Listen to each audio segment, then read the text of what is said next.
how is everyone doing? And welcome to the Stat Room. Ladies and gentlemen, I am VonnTheStatman. You can follow me on Twitter at VonnTheStatman. And guys, check out my website, VonnTheStatman.com. Now, you might want to go on my website a few times a week because I might be giving out a few hidden gems that can help you to win your DFS contest each week and to also help you dominate your fantasy leagues. So y'all ready? Welcome back to the Stat Room, ladies and gentlemen, and thanks for following me on this continued DFS journey. I am VonnTheStatman. I began my channel to help average guys cash in DFS against the Sharks. So I hope I'm doing a good job of that, ladies and gentlemen. And as you can see on the screen, this is the results from the 5Studs. And as you can see, Doncic went crazy. Zubac did well. And Brunson, you can't get mad at Brunson, ladies and gentlemen. He only played 18 minutes. Remember, can't predict blowouts. He put up 26 fantasy points in 18 minutes. If he'd have played his normal 30 minutes, he'd have gave us 40. But that's the good and the bad with DFS. So let's get right into breaking down this slate. All right, everyone. So let's break down this 13-game slate.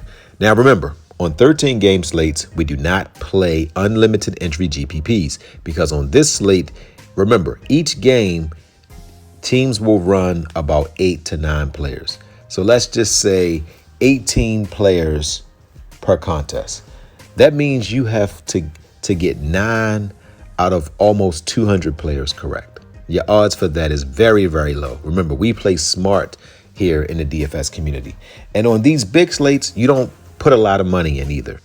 If you normally play half of what you normally play. So if you normally play $50 a day, play $25. If you play $10 a day, play $5, because these are the days where guys typically give the money back. And we're not trying to give it back. Remember, we want our stock to stay up. All right, guys. So on this 13-game slate, guys, remember, we're going to go ahead and create our own head-to-head contest. We're going to also create our own 10-man contest and actually create your 10-man contest now so that way your lines will fill up by the time the games lock. So let's get right into it, guys. Today, I'm going to break down the most important position on today's slate, and I believe that is the shooting guard position. Shai Gilgeous-Alexander's a game time decision, so check back to see if he's going to play. Halliburton, even though he had a big game last night, I do not see him getting anything less than 52 fantasy points. Booker is coming off of a massively big game. I see Booker coming back down to earth a little bit, and down to earth for Booker will probably be about 45 fantasy points. Next, you have Donovan Mitchell. Absolutely love Donovan Mitchell. I think you just heard some lightning, ladies and gentlemen. So then after Donovan Mitchell, you have DeJounte Murray. Don't like Murray in this matchup, guys. Murray has been up and down, and I don't really like to roster. Remember the other night I said don't roster Towns. Same thing with Murray. With an up and down player on a big slate, you can't take that gamble because, yes, Murray can get you 52, but if he gets you 35, you're in trouble. DeRozan at Phoenix, don't like that matchup. Brown's a game time decision, so check back to see if he's going to play. Garland, I do like him at home against Philly. Beal, I love him at Brooklyn. Simons is on a back-to-back, so don't like him in that matchup. Brunson is coming off of a bad game against Milwaukee. Don't like him in that matchup. Anunoby, this game could possibly be a blowout because Toronto's at full strength and not sure.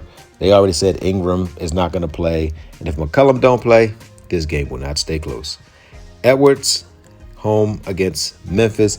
I think you're going to see Minnesota play better without Towns because he's just not a physical player. So I think that they'll have a better performance in this matchup. Bane is out. Irving just doesn't appear to be there. With him going through this BS, making him apologize when I don't think he should apologize for anything.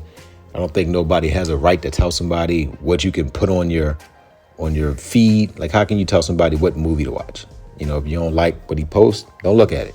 So ever since that event, it doesn't appear that Kyrie Irving is all there. Next, Holiday at New York. Love him in the Garden. This is the day where I say Holiday gets that 50-point game. I believe that he is going to explode in this matchup.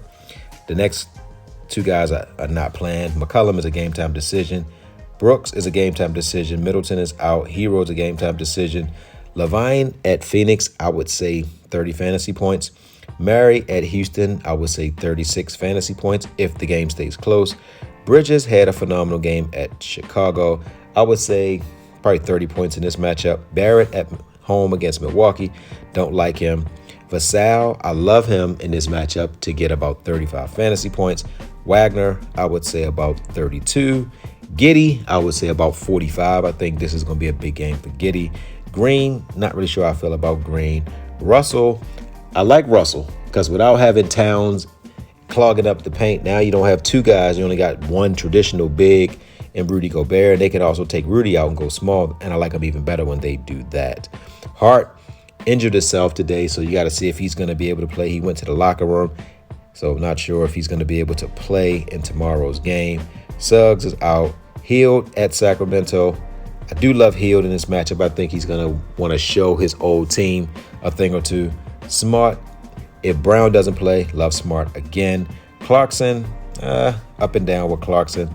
Love Milton against Cleveland. Brown's one of my favorite plays on the slate. Herter, I do like him against Indiana. Strauss is a game time decision. Love Payne. Wall, we don't know if he's going to play, but it's the second night of a back-to-back, so I expect Wall to play in this matchup. Anthony is finally back. He's going to be on a minutes restriction, so I won't play him until his third game back because he'll probably only play 20 minutes. Brogdon, do like Brogdon at 5'7", but you can get better options at lower prices because he doesn't get the minutes at that price. LeVert is on his second game back. I didn't like him when he was actually playing. Cleveland has too many mouths to feed, and he's the odd man out. White, don't like him against Miami if Brown plays. Mathurin, love him. This rookie is a beast. This is one of my favorite games. I believe you can stack Indiana and Sacramento, and if you stack 8 players in that game, I believe you can get 320 fantasy points. Beasley, not really sure how I feel about him. Dort, don't like Dort. But this is the game where if you wanted to gamble on Dort, he's only 5'5". This would be if he don't get 30 in this matchup, he probably won't get 30 all season. Conchair, do love him in that matchup. Powell's on the second night of a back-to-back, not sure how I feel about him. Martin's a game-time decision. I do like Walker. I do like Monk. Fultz, not really sure how I feel about him. Trent, don't like him. Carter, I do like him in the Garden. Jones is one of my favorite plays at 5. Sexton, I do like him at 5'1". Caldwell Pope, don't like him. Man, on second night of a back-to-back, I do like him. Quickly, don't like him. Williams, do like him. Grams, get steals, love him. I do love Schroeder in this matchup because he's going to be against a small point guard. So this is the game where Schroeder should get 30 plus. I do like Craig against Chicago. Vincent is a game time decision. And guys, that's about it. You want to win your fantasy? Start these players. If you made it this far, hit that like button, hit that share button, and subscribe to my channel. You want to win your fantasy? You better start point guard Mitchell. You want to know why? Well, he's on 50-point watch, and he should be in a high-scoring game. So you want to win your fantasy? Start point guard Mitchell.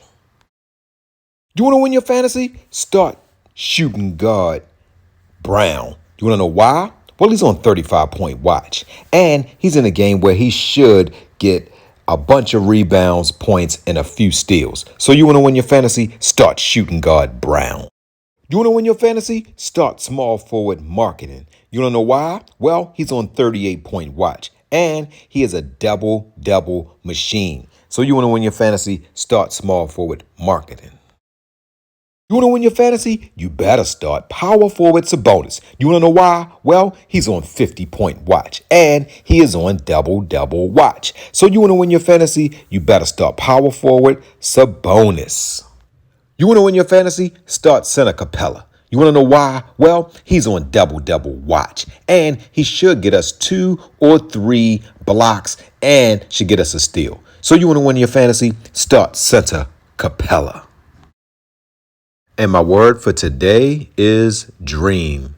Ladies and gentlemen, when you set your dreams and you have dreams, don't dream some crappy, ordinary dream. Have an unrealistic dream. You want to dream a dream that you believe you can achieve. Like you want to have a dream to have $5 million, or you want to be on like the number one TV show on TV.